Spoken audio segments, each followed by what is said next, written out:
This Saturday is the city of LA's gun buyback, an effort to get illegal guns off the streets. It was 6 months ago that Joseph Gatto was shot to death in his Silver Lake home. His son, Assemblyman Mike Gatto, sat down with KCAL 9's Sharon Tay to talk about how gun violence has impacted his family.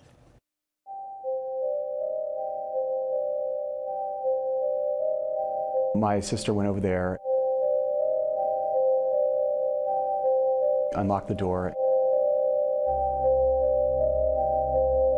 and found him dead. On the night of November 12, 2013, Assemblyman Mike Gatto wasn't just a politician. He became one of many who lost a loved one to gun violence. His father, 78-year-old Joseph Gatto, was gunned down in his Silver Lake home. The Assemblyman was in Sacramento when he got the news. He was in his bedroom, and he was just sort of slumped over, and my sister initially thought that he just had a heart attack. And she called me distraught and said that, Dad's had a heart attack. When the paramedics got there, they found out that he had actually been shot. LAPD investigators descended on the house along the 2800 block of Bright Lane.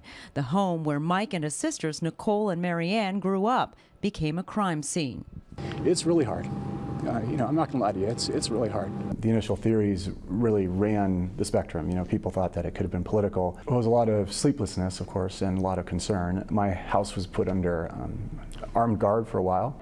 Detectives confirmed that Gatto, a retired LAUSD art teacher and artist, was killed during a home invasion robbery or burglary gone wrong.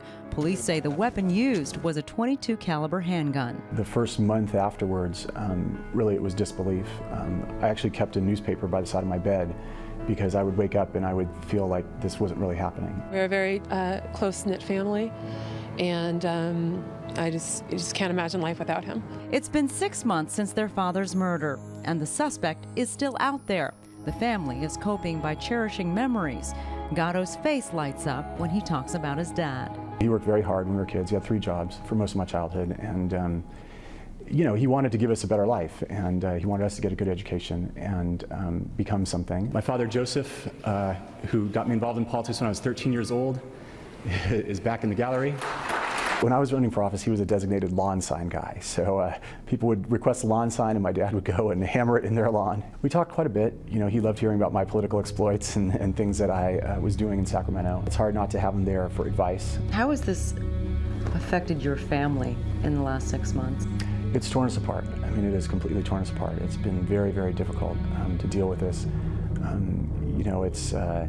I think everybody's very, very emotional. Everybody's going through very, very hard times. I think it's hard when families lose somebody just in a sort of natural way. In those instances, you have a chance to say goodbye. But in this instance, of course, nobody had a chance to say goodbye. We would love to see someone be caught. People talk about closure. I'm not sure that closure ever really exists. But we would like justice to be served.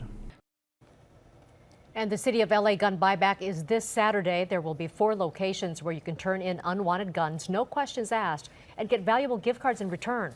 You can find out where those are on our website, kcal9.com/gun buyback. And Merrick Garcetti will join us in just a few minutes to talk about the program.